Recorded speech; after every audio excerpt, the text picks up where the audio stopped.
From Henry McMaster becoming the 117th governor of South Carolina to Nikki Haley becoming the United States ambassador to the UN, Gibbs Knotts of the College of Charleston sits down with me one-on-one for this edition of Quintin's Close-Ups. Gibbs. Hey. It's so good to see you again. So good to see you again. A lot going on in South Carolina politics. And I was thinking, what is your definition of South Carolina politics right now? Oh, it's musical chairs is probably the best thing I would say. I mean, obviously, fascinating to see Governor Haley, who didn't support Trump, get named to one of the cabinet level positions in an area where she doesn't really have a lot of experience. And so it's going to be really interesting to see how she does in this new job.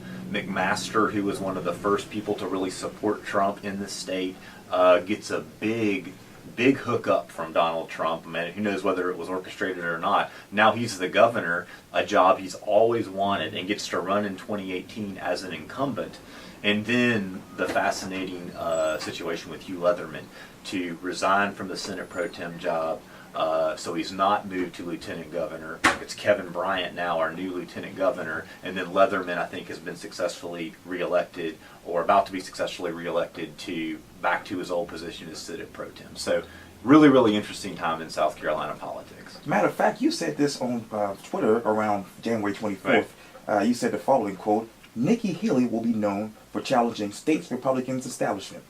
Yes. What was the establishment in her mind? Yeah, well, so she was a member of the legislature, and so you expect somebody to come from the legislature and have those contacts and really be willing to roll your sleeves up and work with the legislature. And she certainly had some accomplishments, sure, but she also had a lot of fights with the legislature. I mean, take a guy like Hugh Leatherman. Right. I mean, she funded a primary opponent against Leatherman, right, in this most recent 2016 election. She'd call out members on social media. I think she said at one point some folks needed to take a shower after visiting with legislators. And so she's been somebody who has, run against the, some call it the good old boy establishment, but run against longtime politicos in Columbia. Right. And that's been, I think that's been one of the things that has been really interesting about her. She's been super effective at, right, taking her message directly to the people. So she uses social media really effectively. She uses her Facebook page. She uses Twitter really effectively. And so, it's a very modern in a lot of the ways that she spent her time in Columbia at the State House for the last 6 years. And matter of fact, you also said this: recruiting businesses to Palmetto State and leadership during times of crisis will be Nikki Haley's biggest accomplishments. What are the other accomplishments that we don't know? So those are the two biggies for sure. It was kind of a funny thing about that tweet. I'm glad because I have very few followers. So if you're out there watching and you want to follow me on Twitter, follow me. But I did get a Nikki Haley or somebody who runs Nikki Haley's Twitter, right, account liked that tweet. So I guess if you say nice things about Nikki Haley, she'll like your tweet. So that was kind of funny that I did get that one. But I think obviously. Certainly she'll go down in history, the first woman to be governor, the first non-white to be governor since Reconstruction. Right. Somebody who really, her personal story is very interesting. She tried. There were some problems. Certainly, some problems with social services, right, and some issues related to that. But I think I do think it's the recruiting businesses, and it's the whether it was the floods in Columbia, or certainly the tragedy here in Charleston, that she really showed a lot of strong leadership and even rethought some of her previous opinions. I mean, she was not somebody who was really talking a lot about the flag. And in fact, when Vincent Shaheen talked, right, about the flag during the 2014 election, she didn't personally, but some of the folks involved with the Haley campaign said, "Oh, Shaheen's just being political. He's just trying to score political points on this divisive issue." And she changed her tune, right, to her credit, once the pictures of Dylan Roof appeared with the Confederate flag posing at these different locations. And let's go back to the headline that the Post and Courier had in their paper on January 24th. It says this: at long last, Henry McMaster, South Carolina's governor. Yeah. What can we expect from Governor McMaster? So I think it'll be different. I think he's somebody who headed the Republican Party in South Carolina, somebody who has contacts in the legislature, somebody who I think will be more likely to compromise, work with the legislature. I'm really looking to see what happens on roads. I mean, that's been something that an increasing number of Republicans have said, okay, we're low taxes, but we have the lowest gas tax. Maybe there's a way to bump that up a little bit and deal with some of these road issues, because that then becomes an economic development issue. It's how are you going to, we can recruit these businesses, but if they don't have the ability to move the product around the state in an effective way, then that can be something. And so who knows what will end up happening, but I could see something like that maybe getting out. Because Haley said, okay, well, I'll increase the gas tax, but we've got to pull taxes down in other areas.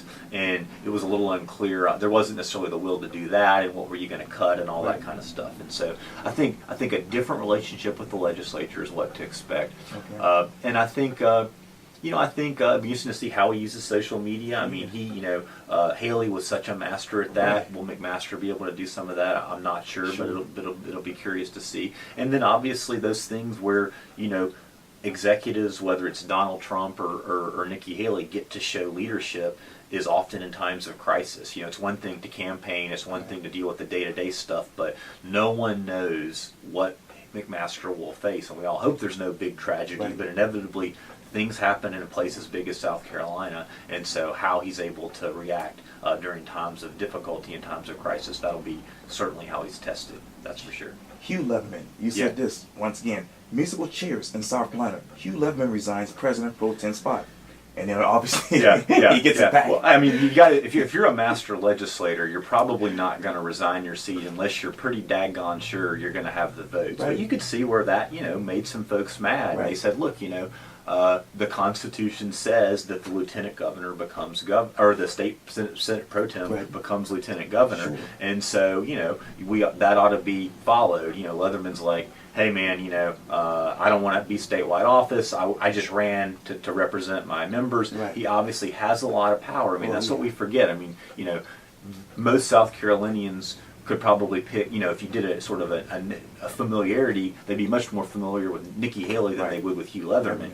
But really, when you look at the power and the controlling of the purse strings and the ability to really spend money and get things done in South Carolina, it's still the House and Senate that controls those very important purse strings. And so, I think it's, he's made no mistake. He feels like he can have more of an impact as the head of the Senate and sitting on all the boards and committees and commissions that he sits on than being in a position like Lieutenant Governor. Lieutenant Governor is super important, particularly if something happens to the governor and they take over.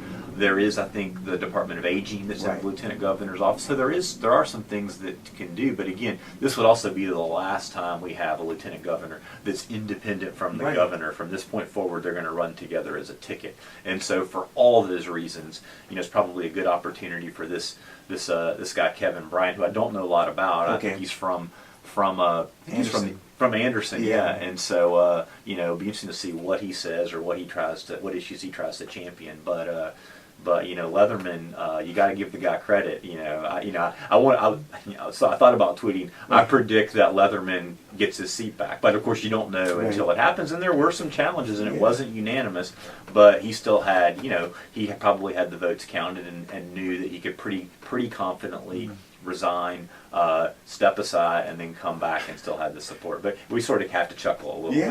That's interesting. You talk about the ticket as far as running for a governor, lieutenant governor. What names are you hearing? What names come in your mind when you think of 2018? Well, they were talking about, is Tim Scott going to run? Is one other member of the South Carolina delegation, on the House side going to step back and run? Maybe Trey Gowdy, maybe this dream team. Trey Gowdy and Tim Scott, evidently are pretty close. They spend some time together in Congress, and so maybe they run together. That could certainly happen, but it's just very unlikely now that we have a Republican incumbent who would be likely running again. And so, that went from being, a lot of interest probably in that seat to very unlikely that anyone will challenge McMaster unless things just start to go really, really poorly. He may get some challenge, but maybe it'd be unlikely that a sitting senator like Tim Scott would say, hey, I'm going to resign from the Senate and come back and challenge this guy. So on the Democratic side, it's really hard for a Democrat to win. We saw that with Vincent Shaheen the last couple of times. Obviously people like Bakari Sellers. There are people out there who... Steve Benjamin have name recognition, could do really well, but can they get over that 45% and get to that 50% that they need to be able to challenge what will be an incumbent, it's going to be hard because this is a very, Republican-friendly state, and it's going to be difficult for a Democrat to win statewide. A lot of things have to line up for something like that to happen. Chris Corley, Yeah. you said this: lawmakers welcome Representative Chris Corley resignation after domestic violence charges, and obviously that was a headline from the Post Sure, Report. right, yeah. When you think of domestic violence in South Carolina, what sticks out to you from a political standpoint? Yeah, I mean, so it's been one of these things that you don't. South Carolina's on some list of positive things, but it's also been on some lists that you don't want to be on. And I think one of the lists is it's the state with the most, or one of the states with the highest rates of domestic violence. And so was really proud of the Post and Courier, to put that great series together to really shed some light on the issue of domestic violence and put some pressure on the legislature. And this was, a horrible, what sounds like a horrible situation to have a member of the legislature and have, such a bad domestic situation. And so, I think really there was no choice but for him to resign. It sounds like he probably would have faced a lot of calls for expulsion from the body itself. But again, I think there probably is some room for improvement and some ways to think about strengthening, making sure, folks that are involved in domestic violence, what's their access to guns, what are the rules, making sure, that the laws are in place that we can try to really curb what is an epidemic in our state. Last night, well, actually, no, today's Thursday. Let me go 2 days back. John Teckenberg has his second State of the City address. Yeah. What stuck out to you with that particular address? Well, I think it was the symbolism of it. Obviously the first State of the State, or State of the City, was just right after he'd taken over from Joe Riley and really wanted to lay out an agenda. But to be able to move over to Charlestown Landing in West Ashley, I understand the first State of the City address that wasn't on the peninsula, and say, look, here's what I want to do in transportation, which everyone who goes and commutes and tries to get around Charleston knows is a big issue. Here's some things I want to do on affordable housing. Here's some things I want to do on economic development. So I thought he had some really interesting suggestions. Again, he's the kind of guy who's a consensus builder who wants to work. And then I think it's time for West Ashley to get some attention. I mean, obviously, Mayor Riley, one of his biggest legacies is just how moving the peninsula and preserving all the great things, but also, what I like about the Riley legacy is that Charleston embraces its history, but also modernizes and sort of has kind of what's best about the old and the new. And so that's hard to do because if you're just all old, then it just sort of seems kind of dated. But if you're all new, then you don't preserve it. And so Charleston, I thought, has struck a wonderful balance. But you can't do everything. And so we've had some of these areas, West Ashley, being one where traffic's gotten really, really bad, congestion, and there's also issues related to affordable housing and economic development. And so I think there's some things the city can do. They're going to need to work with the county. They're going to need to work with North Charleston. They're going to need to work with Mount Pleasant and other and the state and the legislative delegation here. But I think there's some real opportunities because Charleston is going to continue to grow. The growth just needs to be managed in a responsible way. Let me stay in West Ashley because Savannah Highway really is, I guess, the end of 526. Where do we go from here with that? I mean, it's pretty amazing. When the mayor's race happened, it was hard. I don't think there was anyone who wasn't for finishing 526. And 526, there was a lot of opposition to 526 throughout. And really, the time for 526 was when we had such strong leadership in terms of seniority from the Charleston delegation. When you had folks like Bobby Harrell in there as the Speaker of the House, obviously he's not in anymore, and so Charleston to be able to get the amount of money allocated here to complete that project is going to be a challenge. And so I think there've been some creative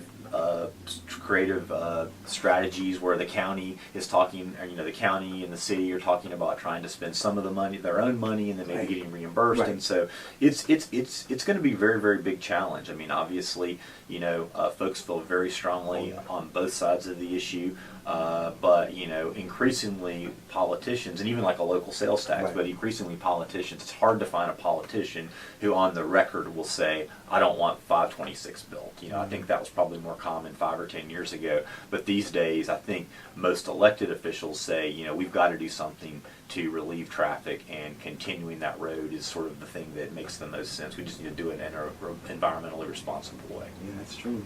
Well, Gibbs Knotts, thank you so much for your time. I really appreciate Hey, this. happy to be here. It's always a pleasure anytime. Thank you. Good to see I you. appreciate that.